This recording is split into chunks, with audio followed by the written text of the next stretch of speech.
Welcome to the huddle. I'm your host, Zachary Lunt, and my co-host over here is Dan Amundsen. How's it going? So we're going to start off with the hottest topic of the week. We got women's soccer. They're 14-0. They had their last game on October 5th, which number 14 scored the winning goal, and it was on their 14th win. Yeah, That's pretty cool. Yeah, it's kind of a little crazy thing there. On the 14th, they got their 14th. It was kind of a day of 14s, I guess.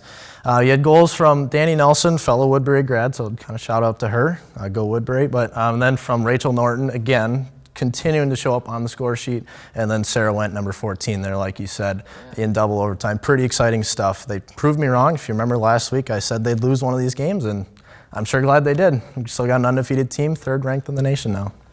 Yeah, and we would talk about they were playing really good. The OT win the double OT win was actually a headbutt, kind of like the ball came down, she hit it with her head and went right in the net. It was pretty actually crazy to think that was the goal-winning score. It's pretty sweet play.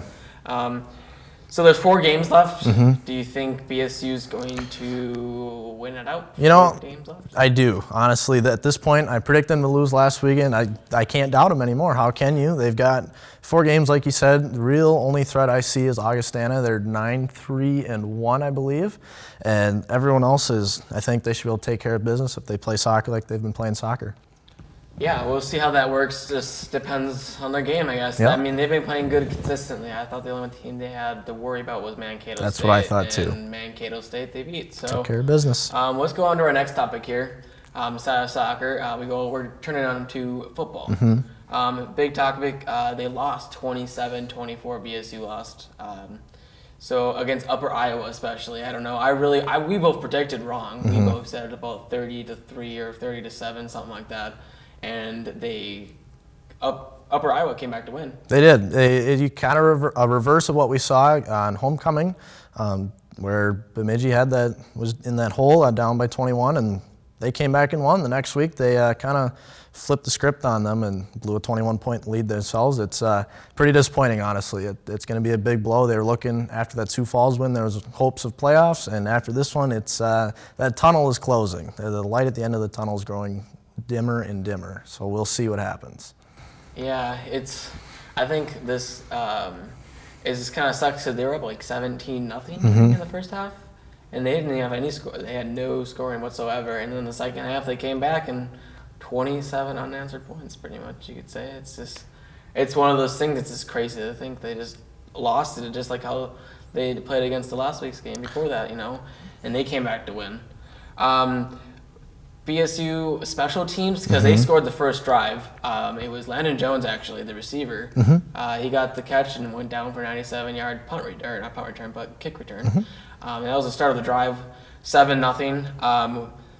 Also, with special teams, they kept on having punt blocks. What do you think about that issue? Yeah, that we've seen that 2 weeks in a row now. That's something they're going to have to take care of. A block punt is in the end, a block punt is absolutely unacceptable. You cannot let that happen. That's going to lead to points for the other team, and here it did. They took that block punt right back for a touchdown right then and there. And if you look on the film, you're going to see a mistake from at least this last game that it's easily correctable, but they're going to have to make sure they do it. They got to communicate with the offensive line, and they got to communicate who's blocking who. Because if you watch it there, you're going to see the right tackle on the end there. He has a couple guys to block. Ultimately they're outnumbered. You've got the safety valve basically right in front of the kicker, and then you've got your offensive line. And the right tackle, you'll watch him, he's going to take the guy on the end rusher, and that allows 2 guys to come right up the middle at those 3 guys. And so ultimately someone's outnumbered, and that's who ends up getting to the kicker, the punter, is that guy who came right up the middle, basically untouched, blocked that punt. So the simple way to correct that tackle, the right tackle, if he steps down to the inside, he's going to take that guy up the middle. It's very unlikely that guy comes all the way off the edge around everybody. There's just not enough time. If you get that punt off quickly, there's just not going to be enough time. So it's a simple problem to fix. You just got to look at film and get it done. Yeah, especially that's a big thing to get fixed, especially for this next game against Mankato, who's number 1 in the NSIC. So With this, we're going into this, the upcoming game against Mankato State. Predictions, kind of, what are you worried about with this kind of game? Well, you look at it on paper, there's a reason to worry because you look at the stats, and especially in the conference, Mankato State is in basically the top of every single category. You look at every single one, you're going to look at the top 3 or 4 teams, Mankato's going to be right up in there with them. And so they're really good on paper, and they're really good on the field. They haven't lost a game, and there's a reason they're number 1 in the nation. So what do you think the score is going to be? It's going to be hard to say. This one could be a real low-scoring game. It could be a shootout, but I could see a 24-10 win for Mankato State. I hate to say it, but reality check. Yeah, I don't know. I shouldn't hate on the Beavers, but at the same time, I believe in the defense. So I'm going to say it's going to be like 17-3 because I don't know about this offense. The only thing I'm worried about is that quarterback situation, especially with Brandon Alt gone. If he's back, but if he's back, I don't think. I wouldn't plan on that. It sounds like he's out for the rest of the year. So that's where I'm worried about is that offensive side. For sure. So let's lead into let's get out of football. We start going into hockey. So last weekend we played against UIndy. Friday night we won 2-1. And Saturday night, it ended in a tie. Actually, went into OT, and they tied it 1-1. So, with that said, what do you think is, the next step for the Beavers? Do you think they'll play consistently? Yeah, well, first thing, let me say ties are stupid. Ties should not be in sports. I absolutely hate that. I think you should play to win. But ultimately, I think the Beavers will. They look good. Ultimately, they look good. There's a few things I didn't like. I think we'll get into that in a little bit. But ultimately, I think they're going to be a competitive team this year. Whether or not they're finishing games, they're going to have to finish them. But I think they'll be able to hang in games at least throughout the season and hopefully be some good entertainment for us. So what do you see in Bemidji? Like, what do you think is good? What is bad? So what you've seen in this game, last couple games? Yep. So the first thing I see right away that looks awesome is right now their penalty kill is perfect. Through 2 games, it's perfect. That being said, they're taking too many penalties. They had 8 penalties in 2 games, 4 in each game. That's just too much. Eventually, that's going to lead to more goals for the other team, and you're playing shorthanded. You're not going to be scoring shorthanded very often. That each time that's 2 minutes, you're basically not in the offensive zone. That just hurts in general, even if you're not letting up that power play goal. They got to be moving their feet, not taking those penalties. They've been getting out-skated in a lot of places and just out-hustled. So I think if they start moving their feet, skating a little faster, skating a little harder, they're going to keep things improving. So you think the good thing they did was power play. They killed the power play, but at the same time, it's bad that they were in the penalty box for so long. Correct. So upcoming game, they're playing against October 28th. They're playing against Michigan. Northern Michigan. Yep. What do you think about this next game? Yeah, it's still so early. It's going to be hard to say. I think they'll come out competitive. I'll be interested to see who's in goal. We saw 2 different goalies this weekend.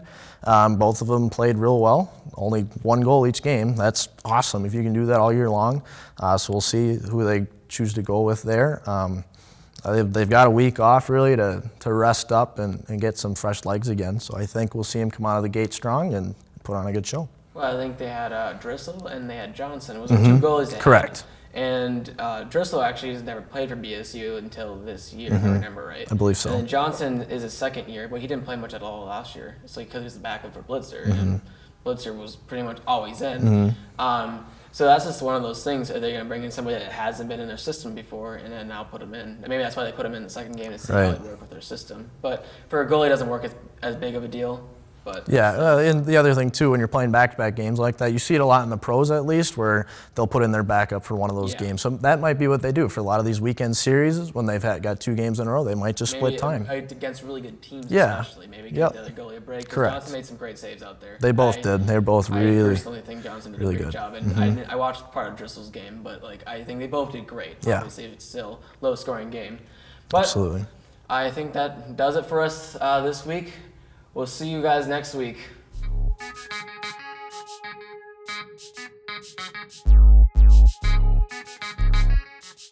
We'll see you guys next week, and Go Beavers. Go Beavers. Just gotta get the giggles out. Oh gosh. I don't know why it feels so weird. Because there's nobody here. We're not talking to anybody.